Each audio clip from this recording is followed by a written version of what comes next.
Welcome back to Mystery Disappearance. We've taken a look at many theories concerning the disappearance of Joshua Guimond. So far, we've assumed that he either died accidentally or was abducted and possibly murdered. I think most people today would believe that Josh is no longer with us. It's been a long time, and with almost no sightings of Josh and no attempts to contact his family, especially in today's landscape of social media, we're kind of left to assume the worst. However, Josh's dad, Brian Guimond, has never given up hope nor his search for his son. Obviously, if you're a close relative or friend of a loved one who vanished like this, you're gonna believe that they're alive until proven otherwise. It's just your duty as a close loved one. Brian Guimond maintains that there's no evidence of a murder and no body was ever found, so you can't really argue with him in that logic. Dead or alive, there is no evidence either way. So, could Josh still be alive today? And if so, what's happened to him? Where could he be? Today we're going to take a look at the possibility that Josh is still with us. Early on after his disappearance, many theories surfaced. Did he drown? Did he commit suicide? One of the theories thrown around was that Josh might have willingly disappeared. Could this brilliant, smart university student just decide to walk away from it all one day? While it's not completely unfathomable that somebody would do that, there are people who have disappeared in this fashion. Oftentimes they were found days, weeks, months, or even years later. As we mentioned before, everything was left in Josh's room. Wallet, credit cards, car keys, glasses, and contact lenses. And completely disappearing without a trace is very difficult to pull off, even back in 2002. You'd need to get new birth certificates, social security numbers, new photo IDs, new driver's license, etc., etc. You would almost need outside help, and of course there do exist sketchy organizations that might provide documentation for people searching for whole new identities. This scenario doesn't seem to fit Josh though. Again, analysis of Josh's hard drive has never shown any types of searches done for this purpose.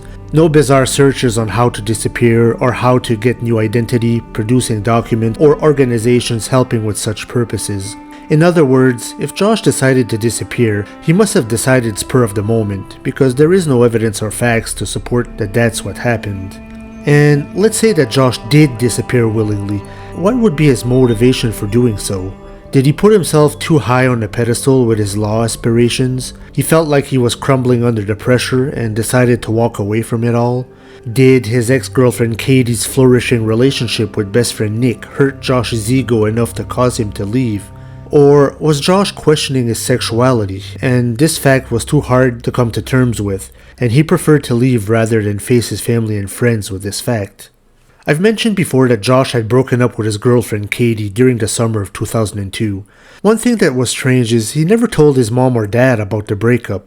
He told his grandparents Jean and Marge, he told his friends, he told his mock coach trial Miss Olga Zentino, but he never told his parents, which is strange. Like, why wouldn't he?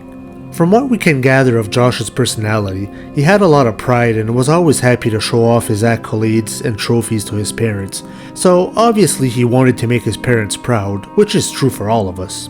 But to me this indicates that Josh didn't like to provide bad news as much. Maybe he didn't have a clear answer for the breakup, or if he was questioning his sexuality, maybe he was afraid that his parents get too close to this fact. These are the only reasons I can think of, but for some reason Josh hid the breakup from his parents. Of course, all of this is speculation, and this knee-jerk reaction seems way too harsh for Josh. He was a young man of integrity and pride, and to just walk away from it all without telling anybody would really be uncharacteristic of him. If he was gay or bisexual, I imagine he would just have kept it a secret for as long as he could. No need to overreact and vanish forever. Josh disappearing willingly seemed to be a theory suggested either by officers or people who didn't know Josh well. Those who did know Josh don't buy that he would even anticipate disappearing for any reason. So, if Josh didn't disappear willingly, was he perhaps abducted? Was he forcefully taken against his will? And if so, by whom and why?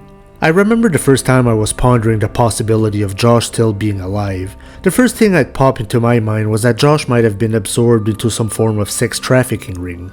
At first it sounds far-fetched and I initially rejected the idea, but as I was looking up information online, I came across a statement by Brian Guimond saying, "There's all kinds of human trafficking going on, sex slaves, all that crap. Nobody wants to talk about. That's real, it's happening. So how implausible is it really? Here's what we know. Josh seemed to have been exploring online with various types of pornography, some men, some women, and some explicit material. He has seen a few people on cam, he chatted with girls, with guys, with couples, and on the infamous date of October 28th, he reported a user on Yahoo Chat uninstalled the program and had a 28-minute conversation on a telephone using a calling card to an unknown source. So, could there be a connection? Josh disappeared a week and a half after this. I mentioned before that there are almost no sightings of Josh after his disappearance. There is just one known possible sighting though. Brian has a couple of friends named Mike and Sue.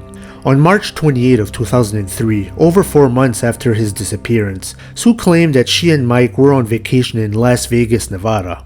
And she was startled when she came across a young man who looked very much like Joshua. He was dressed in a dark St. John's sweatshirt, and she mentioned that his hair was a bit spiked, his hair flush red, looking tired. She turned to her husband Mike to bring his attention to the young man, but when they both turned around to look, the young man was gone. Sue was shaken by this and wrote it in her diary. They told Brian sometime later, obviously they couldn't be 100% sure, but when you think about it, it starts to further add meat to the bone. Let's say Josh was abducted and forced into some sex trafficking ring. What course of events would happen? Obviously, he would at minimum be moved to another state. I assume that for a long time, not many people outside of Minnesota were familiar with Josh's story. This is probably true for many abductions. It depends on the media coverage. And what do we know about Las Vegas, Nevada? A beautiful city, lots of lights, casinos, gambling, cool buildings, and it's known to have a lot of sex work and even human trafficking, with people literally being sold. It's a very dark topic that nobody wants to dive into, but Brian Guimond never turned a blind eye to such a possibility. One detail I find strange is that whether Josh disappeared willingly or not, in either case, when he ditched the St. John's hoodie, that would be a giant clue to anybody who sees him with that, but who knows. You may have seen news reportings or documentaries or whatever on the subject of sex trafficking and human trafficking. They seem to have an established modus operandi. They kidnap kids or abduct young men and women, and then they start systematic methods of abuse and control. They reveal that they know all their information, the addresses of their families, etc., and if they ever step out of line, they can threaten to kill them and their entire family. With weeks and months of methodic psychological abuse, they can break down their victims to the point that they will never attempt to escape. Josh seemed like a strong-willed young man who couldn't be easily corrupted by something like this, but sadly it can happen to anybody. Brian Guimond and his parents never gave up hope on finding Joshua. To this day, they keep doing their own investigation, as much as limited funds will allow. Brian does have a GoFundMe page set up, though getting the word out for funding hasn't been easy. As for Brian's investigation, we don't know for sure what his methods are, or what information he has come across. He has mentioned on the Simply Vanished podcast that there are areas of interest as possible current locations of Josh. He has mentioned Washington State, Idaho, and Montana. He also mentions that these areas of interest change. Brian is seemingly working with 2 people to investigate the whereabouts of Josh. As I said, we don't know many specifics on the investigation methods. Brian has talked about remote directional locating, stating that quantum physics and electromagnetism are involved. I've heard Patrick Marker on the Unfound podcast stating that possible research methods might include psychics, ESP, extrasensory perception, or even dowsing rods and magnets. So a lot of these methods would suggest the use of science, pseudoscience, and even the sixth sense. We don't know for sure which of these methods Brian has used, if any. Now, I'll admit, I'm not very familiar with these terms and how you can put them into practice, so I can't comment on these. I can only hope that these methods are legit and that the family isn't being taken advantage of in some way. This family has suffered enough. If Josh is still with us today, I would assume that his appearance might have drastically changed. Maybe tattoos to the face or something. It is difficult to substantiate. I would also assume that Josh would be out of the country, but I haven't done the investigations that Mr. Brian Guimond and his family have done, so I wouldn't be the one to know, obviously. Let's say Josh was abducted in some sex trafficking ring. The role he plays could possibly be different now too, being in his 40s. So, is Joshua Guimond still alive today? I am left to wonder if he is or not. Remember, there is no evidence either way, and if Josh is no longer with us, I do wonder when he left us. Was he killed the very night that he disappeared, or was he alive for a time after? Was he spotted in Las Vegas in March of 2003 by Brian's friends? As far as we know, there have been no other sightings of Josh, although Stearns County Sheriff Department received a surge in tips following the airing of the Unsolved Mysteries episode, but we don't know what those tips are, if any are sightings, and obviously the case is still unsolved. It's a story that we hope comes to light someday.